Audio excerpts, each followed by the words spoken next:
Jadi waktu pertama datang dari Madinah, pulang dari Madinah, kembali memang 100% kita di pesantren lagi. Duduk lagi di pesantren, mengajar di pesantren. Ya, Al-Khairat ini, di pesantren Al-Khairat. Kita belajar lagi, menata ulang. Kemudian baru setelah beberapa tahun kita mulai keluar, artinya berdakwah keluar tanpa mengganggu pesantren, tanpa mengganggu kewajiban kita di pesantren. Barulah kita setelah beberapa tahun lagi baru kita buka pengajian umum untuk masyarakat dan sebagainya.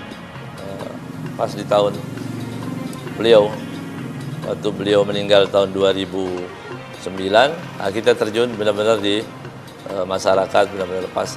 Dan alhamdulillah pembangunan masjid juga berjalan sampai sekarang, walaupun tidak sebanyak di masa beliau, tapi adalah dalam setahun mungkin 20-25 masjid mungkin itu yang terbangun, masih ada yang kita teruskan.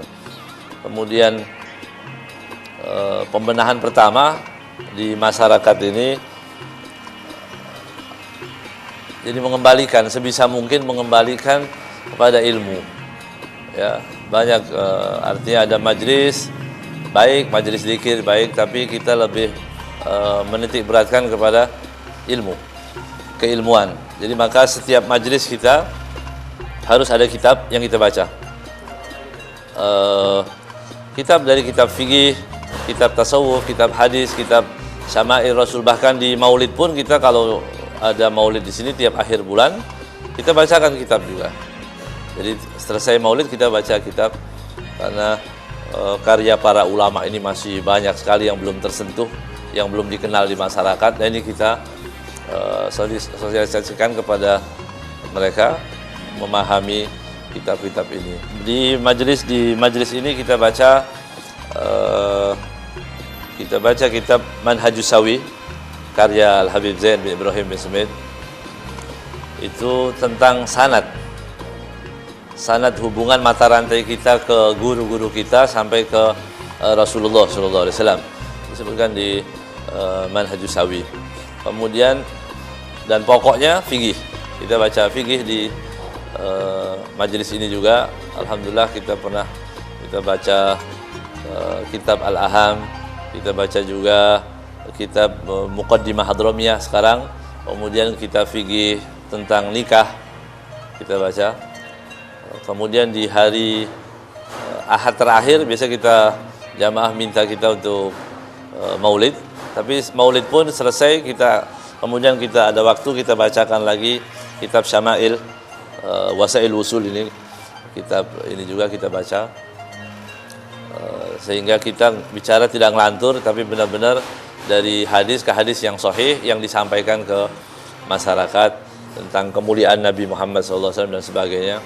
Karena banyak yang beredar juga yang tidak berdasar, artinya tidak ada dalil yang kuat, tapi kita bawakan sengaja para karya para hafid. Hafid adalah orang yang sudah menghafal 100.000 hadis. Nah, karya-karya mereka itu yang kita baca supaya mereka tahu bahwa benar-benar yang kita pelajari itu benar, bahwa yang kita pelajari itu nyambung ke Rasulullah SAW, bahwa yang kita pelajari itu benar-benar bersumber dari kitab-kitab Ahlus Sunnah wal Jamaah.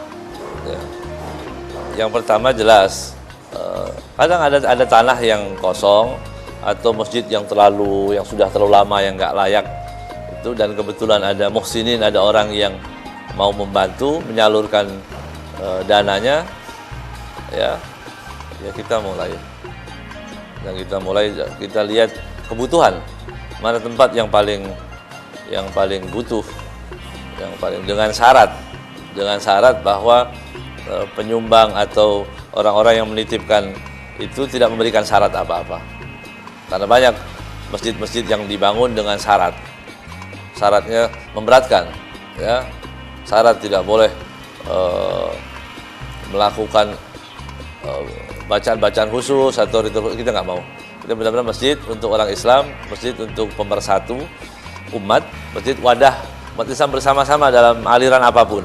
Maka itu yang kita bangun. Adapun bangunan masjid dengan syarat kita nggak mau.